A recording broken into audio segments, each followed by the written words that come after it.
Hello दोस्तों, सभी को नमस्ते। स्वागत है कहानियों की दुनिया में आप सभी का। आज की कहानी अमरकांत जी के द्वारा लिखी गई एक लोकप्रिय कहानी है हत्यारे। शुरू करते हैं कहानी। क्वार की एक शाम को पान की एक दुकान पर दो युवक मिले। आकाश साफ नीला और खुशनुमा था और हवा आने वाले मौसम की स्मृति में चंचल। एक युवक गोरे रंग का, लंबा, तगड़ा और बहुत सुंदर था। यद्यपि उसकी आंखें छोटी छोटी थी। वह सफ़ेद कमीज और आधुनिक फैशन की एक ऐसी तंग पैंट पहने था। पैरों में जूते थे किंतु मोजे नहीं थे और बाल उल्टे फिरे हुए थे। दूसरा युवक सांवला, ठिगना और तंदुरुस्त था। उसकी दाढ़ी मूंछ अपने साथी की तरह ही सफाचट थी। पोशाक भी उसी ढंग की थी किंतु सिर पर कश्मीरी टोपी थी। पैंट का रंग चॉकलेटी न होकर भूरा था और कमीज की दो बटनें खुली होने के कारण बनियान साफ दिखाई दे रही थी। Hello dear. Hello son. गोरा पास आकर खड़ा हो गया। इतना लेट क्यों बेटे? भाई बोर हो गए। कोई खास बात? यही नेहरू है यार। आज उसका एक और पत्र मिला है। ऐसी सांवले की आंखों और होठों के कोरों में हास्य की हल्की सिकुड़ने पैदा होकर विलीन हो गई। हाँ डियर, ये आदमी मुझको परेशान कर रहा है। मैंने बार बार कहा कि भाई मेरे भारत की प्राइम मिनिस्ट्री किसी दूसरे व्यक्ति को दे दो। मेरे पास बड़े बड़े काम हैं, लेकिन मानता ही नहीं। क्या कहता है? वही पुराना राग। इस बार लिखा है, अब मैं थक गया हूँ। गांधी जी देश का जो भार मुझे सौंप कर गए उसको मैं आपके मजबूत कंधों पर रखना चाहता हूँ। इस अभागे देश में आज आपके काबिल और समझदार दूसरा कोई भी नहीं है। दो लट्टू तेजी से नाचकर सहसा गिर गए हों। इस तरह वे कुछ क्षण हंसकर गंभीर हो गए। और भी तो नेता हैं? सांवले ने पूछा। नेहरू देश के और सभी नेताओं को निकम्मा और बातों नहीं समझता है। तुमको तो मालूम है ना कि लास्ट टाइम जब मैं दिल्ली गया था तो नेहरू ने अशोक होटल में आकर मुझसे मुलाकात की थी। नहीं, तुम हरामी की औलाद हो, कोई बात बताते भी तो नहीं। सांवले की आंखें बटन की तरह चमकने लगी। नेहरू मेरा हाथ पकड़कर रोने लगा। बोला, आज देश भारी संकट से गुजर रहा है। सभी नेता और मंत्री बेईमान और संकीर्ण विचारों के हैं। जो ईमानदार हैं उनके पास अपना दिमाग नहीं है। मेरी लीडरशिप भी कमज़ोर है। मेरे अफसर मुझको धोखा देते हैं। जनता की भलाई के लिए मैंने 5 साल योजनाएं शुरू की, लेकिन ब्लॉकों के सरकारी कर्मचारी अपने घरों को भरने में लगे हैं। मैं जानता हूँ कि सारे देश में कुछ लोग लूट खसोट मचाए हुए हैं, लेकिन मैं उनके खिलाफ कोई कार्रवाई नहीं कर सकता। अरे किसी से कहना मत साले, उसने अंत में कहा। देश को आज केवल आपका ही सहारा है। आप ही पूंजीपतियों, मंत्रियों और अफसरों के षड्यंत्र को खत्म करके समाजवाद कायम कर सकते हो। अब तुम क्या सोच रहे हो? ऐसे छोटे मोटे काम माँ बदौलत नहीं करते यार। तुमको देश की खातिर कुछ तो झुकना ही चाहिए। नहीं, मैं सिद्धांतों का आदमी हूँ। नेहरू को ट्रंक कॉल करके आ रहा हूँ, इसलिए तो देर हुई। अच्छा हाँ, मैंने साफ साफ कह दिया भैया, देश की प्राइम मिनिस्टर मुझे मंजूर नहीं। मेरे सामने बहुत बड़े बड़े सवाल हैं। सबसे पहले तो मुझे विश्व शांति कायम करनी है। दोनों दांत खोलकर हंसने लगे। तुम्हारा सोचना एक तरह से ठीक ही है। हाँ, मुझको भी एक मामूली सी बात याद आ गई। कल मुझको भी अमेरिका में प्रेसिडेंट कैनेडी का एक तार मिला था। क्या लिखता है? गोरी की आंखें सिकुड़ गई। मुझको अमेरिका बुला रहा है। उसने लिखा है, आप जैसा साहसी व्यक्ति आज संसार में कोई दूसरा नहीं। आप आ जाइए तो अमेरिका निश्चित रूप से रूस को युद्ध में हरा देगा। तुमने कोई जवाब दिया? मैंने भी कबूल कर दिया कि मैं राष्ट्रीय विचारों का युवक हूँ और इस घोर संकट के समय किसी भी हालत में अपने देश को छोड़कर किसी दूसरी जगह नहीं जा सकता। अच्छा किया। वैसे वह शख्स है बहुत सीधा साधा। मेरी तो बड़ी इज्जत करता है। मैंने ही उसे तुम्हारी सिफारिश कर दी थी। इस पर वे एक ही साथ इस तरह सिर नीचे करके हंसने लगे जैसे अपनी निकली छातियों को देखकर खुश हो रहे हों। परंतु बगल में खड़े एक पैंटधारी सज्जन की खिलखिलाहट सुनकर फौरन गंभीर भी हो गए। उनकी आंखें सिकुड़ गई, होठों में दृढ़ता आ गई और गर्दनें तन गई। इसके बाद गोरे ने अजीब शान से आगे बढ़कर पान वाले से कैप्स्टन का डिब्बा ले लिया। फिर दोनों ने एक एक सिगरेट सुलगाई और अंत में शंटिंग करने वाले रेल के इंजन की तरफ लापरवाही से धुआं छोड़ते हुए वहां से चलते बने। एक चौड़ी और साफ सुथरी तारकोल की सड़क के दोनों ओर भव्य दुकानें थी। अगल बगल दोनों फुटपाथों पर हर उम्र, पेशा और रंग रूप के स्त्री पुरुषों की उत्साही भीड़ें विपरीत दिशाओं को सरक रही थी। वे बाईं पटरी से आगे बढ़ रहे थे। उनके कुल्ले खूब मटक रहे थे। उनके हाथ कुछ फैलकर इस तरह आगे पीछे हो रहे थे जैसे वे खड़े होकर तैर रहे हों। वे अक्सर अपने दाएं और बाएं अत्यधिक नाराजी से घूरते थे। एक बार जब भड़कीले वस्त्रों से सज्जित कुछ छात्राओं का एक दल सुगंध उड़ाता हुआ बगल से गुजरा तो उन्होंने होठ सिकोड़ कर चुम्बन की आवाजें पैदा की। जब वे बाजार के दूसरे छोर पर पहुंच गए तो उन्होंने सरदार की दुकान के सामने खड़े होकर बादाम का शरबत पिया। बनारसी पान वाले के यहाँ जाकर चार चार बीड़े मगई पान खाए और अंत में बाईं पटरी से वापस लौटने लगे। उस लौंडिया को पहचान रहे हो? नहीं, सांवले ने पीछे मुड़कर एक दुबली पतली लड़की को जाते हुए देखा। तुम साले गधे हो। जब मैं प्रधानमंत्री बनूंगा तो तुमको सेक्रेटरीट में सफाई कर्मचारी बनाऊंगा। बेटे, ये है चंदा सिन्हा, एमए इंग्लिश से टॉप करके अब रिसर्च कर रही है। वह मुझको अपना पति मान चुकी है। या पुत्र? मजाक नहीं डियर। कई बार चरण पकड़कर रो चुकी है। लेकिन तुम तो जानते ही हो, मैं बाल ब्रह्मचारी रहने की प्रतिज्ञा कर चुका हूँ। तुम्हारे बाप भी तो बाल ब्रह्मचारी थे। दोनों के मुंह कानों तक फैल गए। यार, तुम हर बात को नॉन सीरियस बना देते हो। मैं देश की कोटि कोटि जनता के कल्याण के लिए अपील करता हूँ कि तुम गंभीर बनो और अनुशासन में रहो। अच्छा फरमाइए हुजूर शहनशाह रामी उल मुल्क। तो हे अर्जुन, सुनो। एक रोज प्रोफेसर दीक्षित मेरे पास आकर गिड़गिड़ाने लगे। इंग्लिश डिपार्टमेंट के हेड। हाँ बे, और कौन प्रोफेसर दीक्षित है इस अखिल विश्व में? गलती हुई सरकार।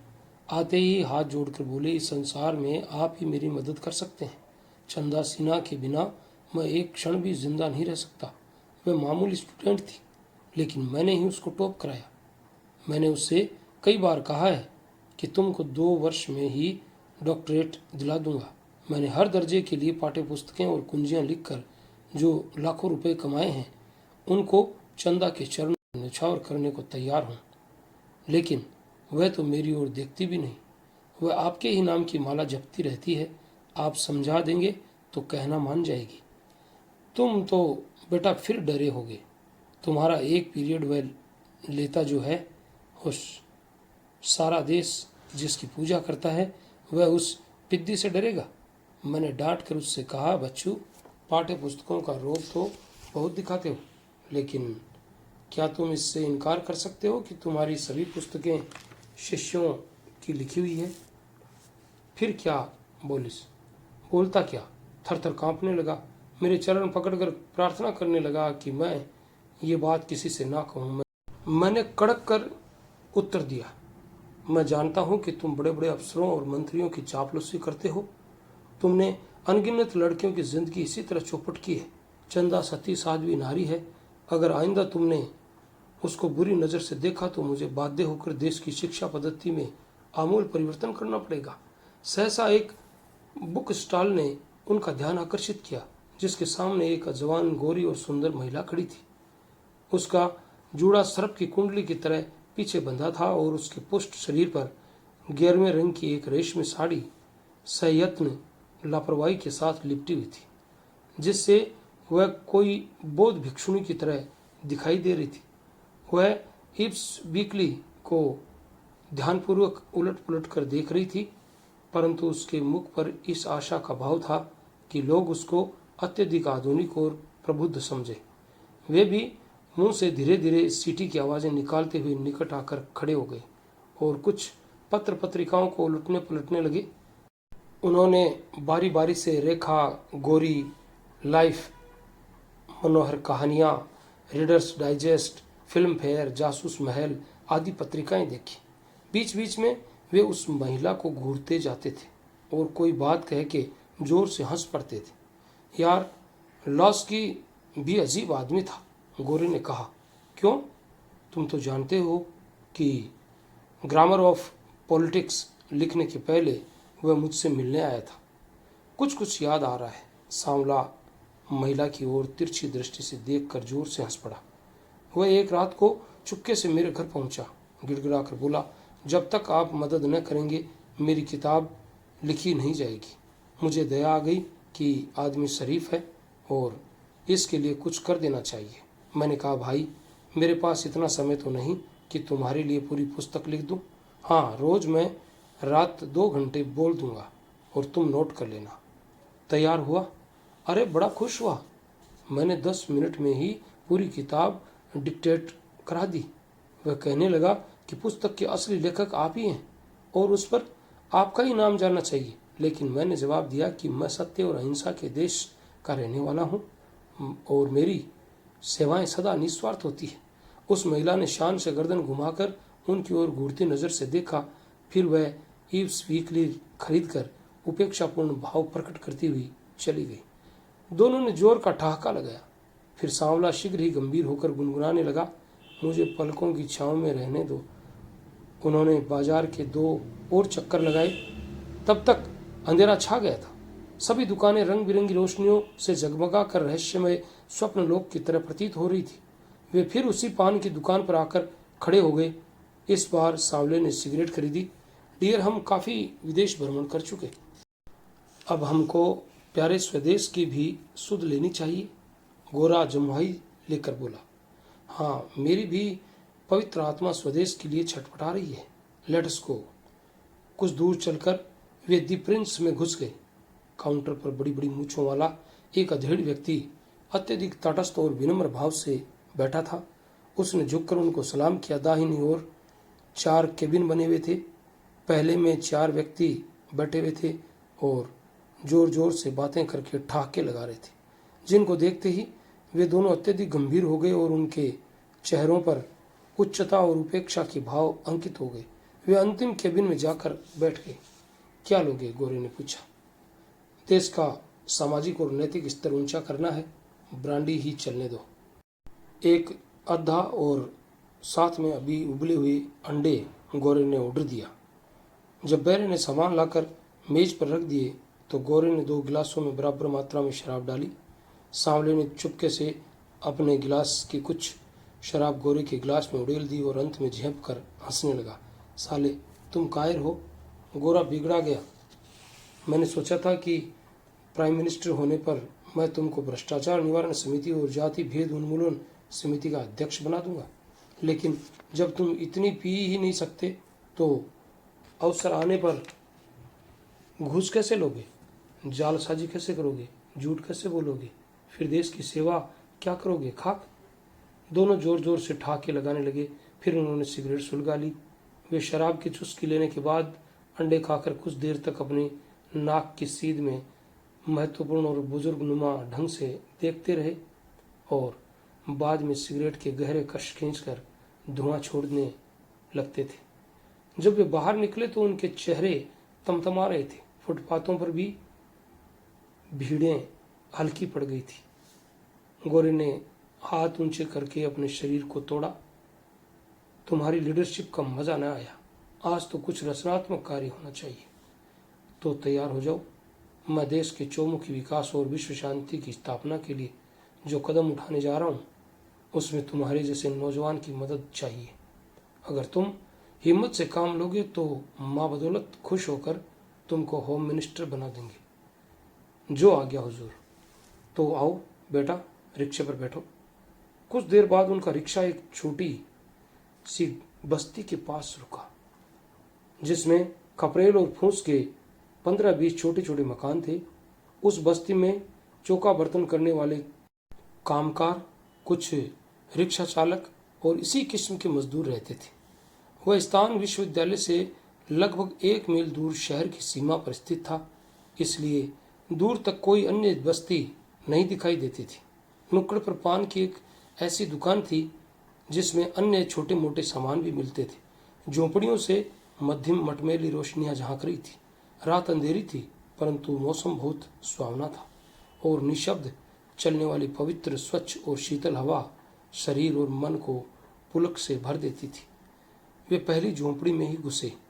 बाहर छोटे से बरामदे में बाईं ओर दीवार से सटकर नाव की तरह गहरी एक पुरानी बसखट पड़ी हुई थी।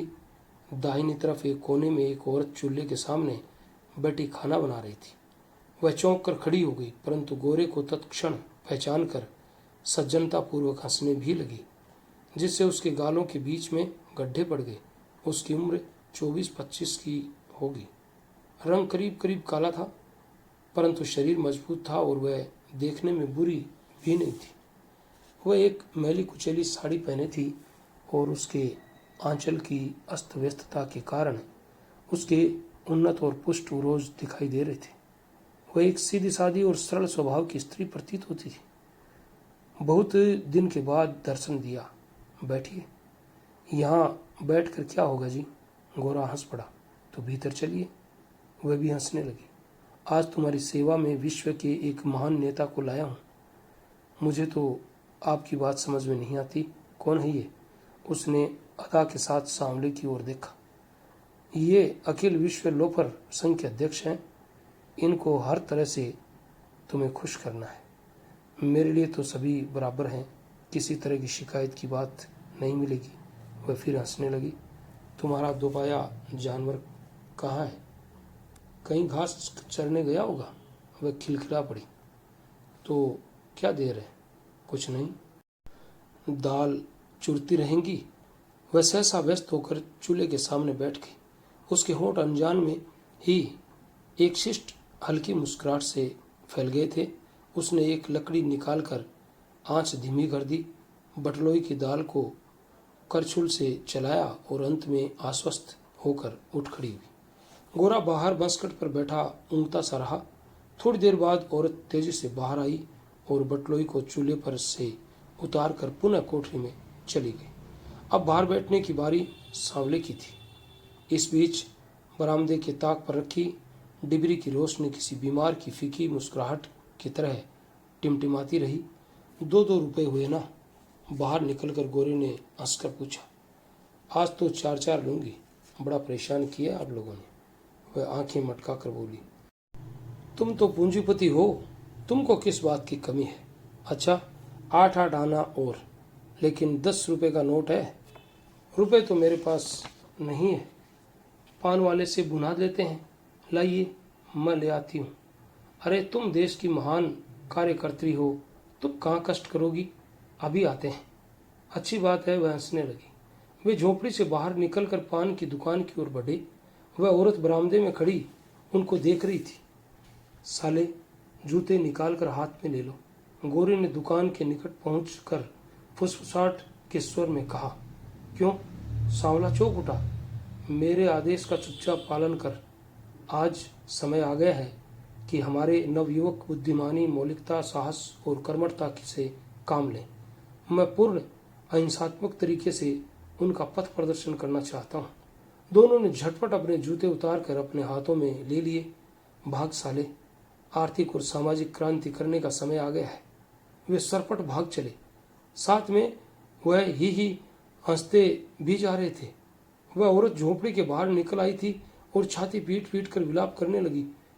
अरे लूट लिया हरामी के बच्चों ने। उन पर बजर गिरे। झोपड़ियों से कुछ व्यक्ति निकलकर युवकों के पीछे दौड़े। तारकोल की सड़कें जनशून्य थी। दोनों युवक अरबी घोड़ों की तरह दौड़ रहे थे। वे कभी बाएं घूम जाते और कभी दाएं।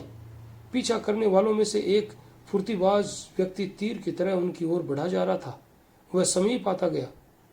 अब वह समय दूर नहीं था जब वह आगे लपक कर सांवले रंग के युवक को पकड़ लेता जो पीछे पड़ गया था, परंतु सहसा गोरा रुक कर एक और खड़ा हो गया।